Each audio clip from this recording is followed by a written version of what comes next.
Alrighty, we're pulling a new project out of the drawer. What are we gonna do? Gonna do this guy right here. So, I have a friend who is a country music musician. Actually lived and played in Nashville for a number of years. Name is Jewel Tabor. And he has a little first gen Dodge Dakota pickup. And I'm going to stop right there in my story and say a little complaint that this is definitely a first gen Dodge Dakota. The pictures we're going to look at of his truck look nothing like this, because I thought his was a second gen. So I googled second gen Dodge Dakota, and it looks like the second gen Rams. You know, it's got the little hood that comes down like that and the little fenders on it. So there are two different types of second gen or first gen. There are two different types of first gen Dakotas, according to the internet and everything that I could read. So don't hate me that this is not quite like his. This is Jewel's truck, and this is considered a first generation Dodge Dakota, although it is a late first generation Dodge Dakota, because this is also a first generation Dodge Dakota. And I know this is kind of a crappy picture. This is actually a lot like the little casting we're doing. It's got the little roll bar in there, which is supposed to have lights on it. Mine were broke off, but this is a Dodge Dakota Sport first generation. This is also a first generation Dodge Dakota Sport. They look nothing alike, but they're both considered first generation trucks. It's a little more rounded in the front and along the body lines than that little Matchbox truck that we were looking at. I don't know why they're both considered first gen, but that's what they say. And out of all the little die-cast companies that I know of, nobody makes this body style of a first gen Dakota. Matchbox made a plethora of the original first gen Dakotas, which were real boxy. So the little Matchbox is the closest thing that we could come up with. I have some wheels that look similar to those. They'll look more similar once we paint them silver. Not too worried about most of the stuff because everything's red. Only thing that concerns me, I'm not doing this little Dakota Sport badge. That's going to be really hard on something as small as a Matchbox truck. I don't have the means of doing that. There are people that can do that. I don't have the means of doing that. I do, however, think that I can tackle this little wave thing on the door. So, or on the side of the truck. I guess it starts back on the bed and then shoots up there. We're going to attempt to tackle that. Hopefully I don't screw that up too bad. And also, as you can see, his is Dodge called them quad cabs, Chevy called them super cabs, whatever you want to call them. They've got jump seats in the back. I know that the little Matchbox truck doesn't have that, but it's going to be like the Towhill Oil Operators tanker that we did. We're just going to kind of go with what we've got and make it work. And this is what we've got to work with. So that's what we're going to do. Also, you can see the tailgate on this truck doesn't say Dodge, and that drives me crazy, that naked tailgate. So on this little model, I'm going to fix that. I could easily get rid of that on the, even though it's stamped on the back of the little truck. I could easily get rid of that. But it drives me crazy that this tailgate is naked, other than the third brake light. So, we're going to fix that. I suppose I probably could replicate the big dent in the bed. Okay, now that gives me something to think about. Maybe I can do that. That's not out of my wheelhouse of making dents and stuff. So like I was saying, this is a lot boxier than his. But it's okay. We're gonna work with what we've got. I've got some little green light wheels here. These look very similar, and they will look more similar to the wheels on his truck once they're painted silver. And I really think the Michelin blue stripe is cool. I've only seen that on one vehicle ever, but I think that's kind of cool, so I'm going to leave that showing instead of turning it around. The interior of his truck is gray, so I'll be painting that gray. We'll be losing the roll bar here and adding that little box, hopefully. I'm going to save these wheels because I like these little Matchbox wheels that they don't make anymore. There's the Dodge on the tailgate. I'm going to keep that. So here's what we're working with. Going to take this little guy apart here and start figuring out what we're going to do. Because I really do think I can replicate that dent in the side of that truck. I don't know if I want to mess with it, but I can do it. And since I'm cheating on everything else, including the body style of the truck, I suppose I should do something right. So, this is funny, something has actually hit this truck right where that dent's going to be. You can see that black mark up there. So this little truck was held together with 2 rivets in the rear and 1 little tab in the front.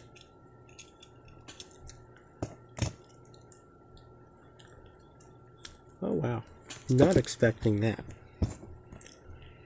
The interior just kind of is chilling in there. January of 1986. Interesting. Alrighty. There's your seats. Yeah, the dashboard and everything, even as basic as this is, looks pretty much like the dash in that truck. It's got a little pocket thing down here.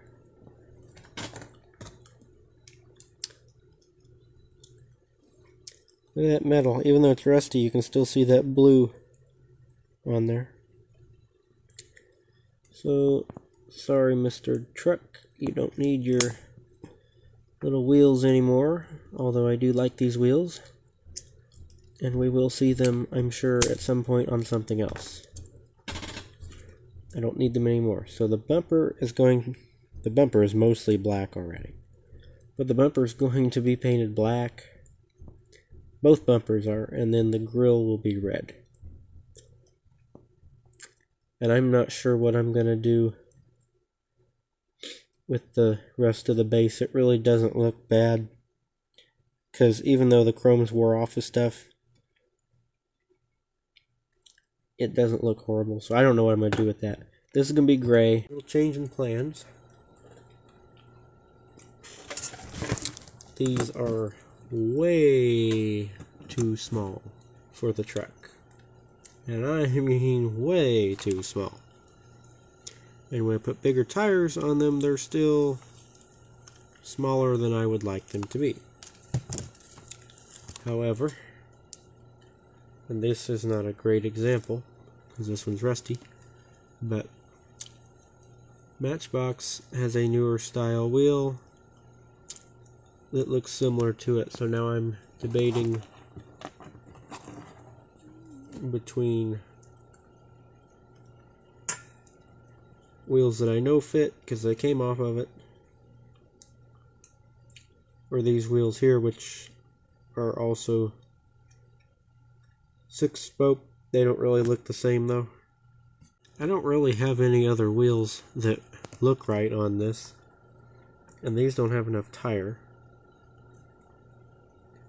These are the original ones, and that's what we're going to have to use because I don't have anything else that is remotely close to that. I really thought these were going to work because they're exactly what I was wanting, but they're way, way, way too small. Even putting different tires on them, they're still too small. So that's not going to work.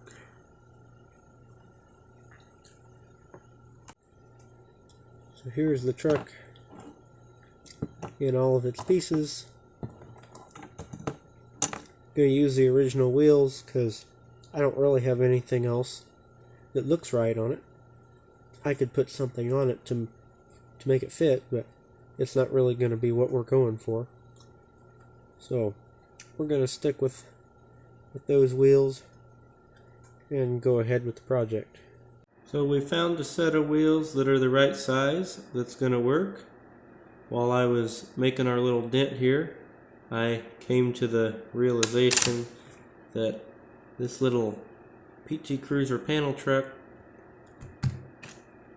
had the right style wheels that were about the right size. So I'm going to put the different wheels back on this thing and put that back in service, and we got wheels for the truck.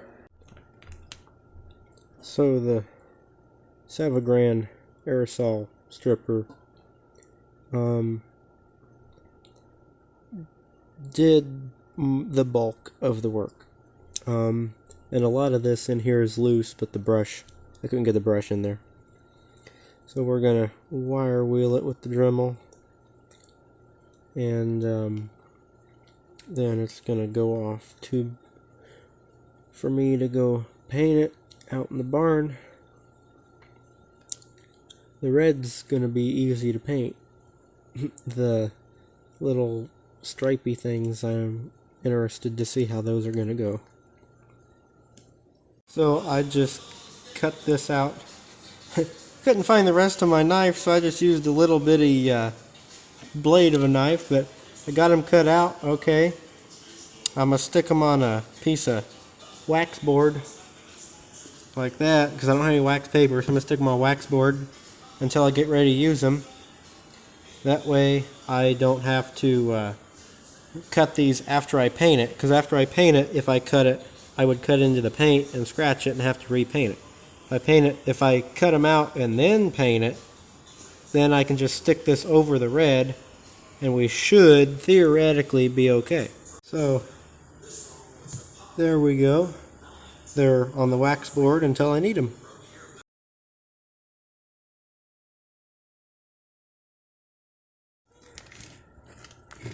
So you saw some pictures, but I have everything put back in the bag. Got it back here. I don't know what everything is. Oh, the windshield I didn't really show. I cleaned it up.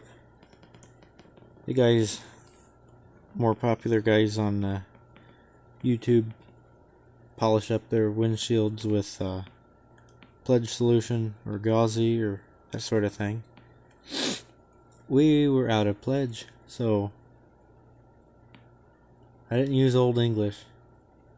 I forget what I used, what brand it was. It's something really old, but some kind of old floor polish, and it worked really nice on that windshield. Then this must be our pickup truck. Yes, it is. Man, that looks good. I really like how that turned, for knowing it's not super straight on, but for me knowing that I did that with a Stanley knife and a piece of tape, I am very proud of that. This, our little thing that goes in the back of the truck, I did not end up making the toolbox for the back of the truck. I really couldn't find anything that was small enough to work very well as a toolbox. And it's a unique little box. It wasn't something I could just go buy. And generally, if there's things in the back of someone's truck all the time, I haven't ever before put them in the back of the truck. So why should this time be any different?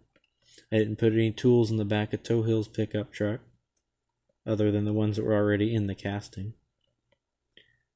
So I still have to paint the lights, and I may or may not paint the letters in. Got to repaint my headlights because the tape bled over, or the paint bled under the tape, and when I went to scrape the paint off, obviously I scraped the paint that I had previously put on the lights, so gotta redo that. But the base came out nice, I think. I mean, if you remember what it looked like before, now it's black and it's all nice and shiny. Black bumper, just like my little note here. So I'm gonna talk while I put this together. Most musicians have what is called a signature song. You know, a song that everybody is familiar with, the song and the artist, songs that are synonymous with the song and the artist. And Jewel Tabor's song, like, for example, a good example of what I'm talking about, I guess, would be Johnny Cash was called the Man in Black because, how about we put wheels on our truck? Johnny Cash was called the Man in Black, and he always wore black. But also, he had a song that he called the Man in Black.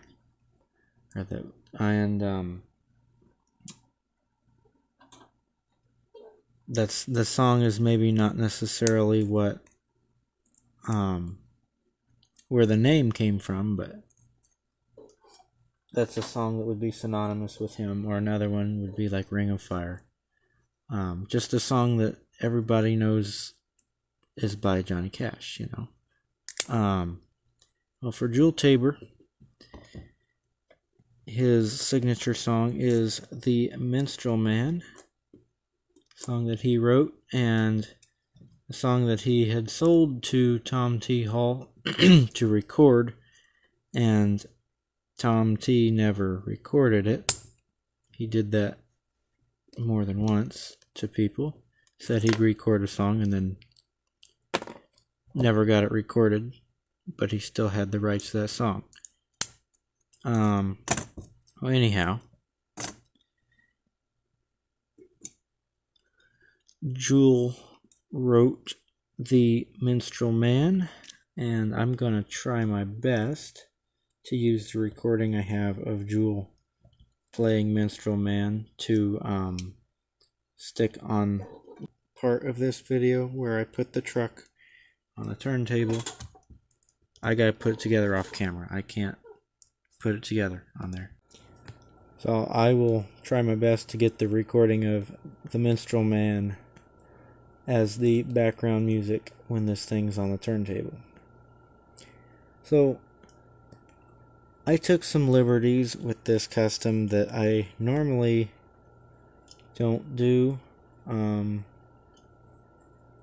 but I decided it would be okay. Obviously, like we talked, truck's not really the same body style, but surprisingly it's still considered a first gen Dakota.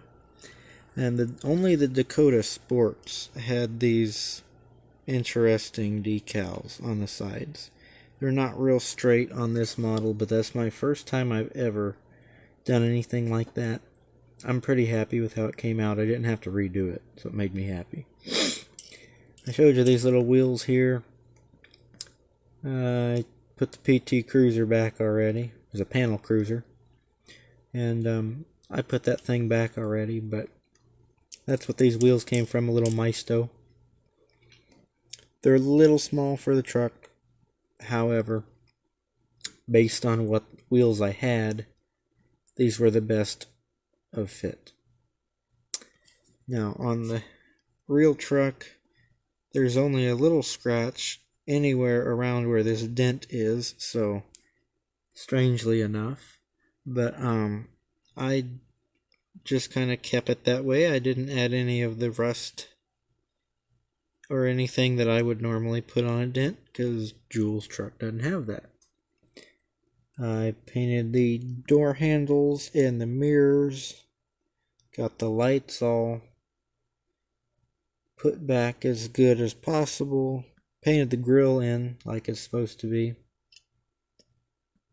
I actually had to fill in the wheels. They were just solid silver. Even though I hate that little third brake light on Jules' truck, I just think it looks so stupid. Jules' truck has it, and with the other liberties I took, I decided I should do something correct. So against my yearning to leave it off of there, I put the third brake light on the tailgate. I also painted in the Dodge letters. This was paint. I can't cut this out. So I did an orange marker that was sort of close. It was actually my turn signal orange paint marker. It worked okay. Got the tailgate handle. Got my tail lights. I'm waiting for the paint to dry completely before I do the little reverse lights. Luckily, the casting and the plastic paint all match. I was kind of worried about them not matching. And our primer gray interior, I left primer gray because that's how it is in Jules' truck. It is very, very gray. It's nice. It's not like crappy, but it's just gray. So that's how I left it. It's a little bit darker gray than that, but the primer was pretty good. And this one rolls. Unlike the last custom we did, the second custom of Bob did not roll. However, Bob didn't need to roll because Bob went in a little showcase. This one rolls, and it still bounces like a Matchbox truck. So we'll get this guy up on the turntable, and hopefully you'll hear a little bit of Jewel Tabor singing The Minstrel Man. You can find other videos on YouTube, not just from, there are some from me, but there are videos from other people as well of Jewel Tabor singing if you want to hear more of his stuff. I don't have the greatest recording of it. He wasn't warmed up, and we were doing it at his house. I think the fan was on or something, and so it's not a great audio recording, but you'll get the gist of the song. Like, comment, subscribe for more. Have a great day. I will catch you in the next video. And you guys are just getting hammered with customs because I did the Bob, and then this thing I did in like 3 days. So when I'm at my grandparents' long enough, I can do the whole thing at once, because I have to paint it in Grandpa's barn because of the climate control. The paint, as humid as it has been outside good old Indiana, normally I would not have been able to paint this. Climate control made that possible. So, can't always hammer out customs like this, but I would like to, but I can't. So, you guys get 2 in a row, and then that's going to be it for a little bit. The next thing I'm really looking forward to doing, though. So look forward to that. Like, comment, subscribe for more, and I'll catch you guys in the next video.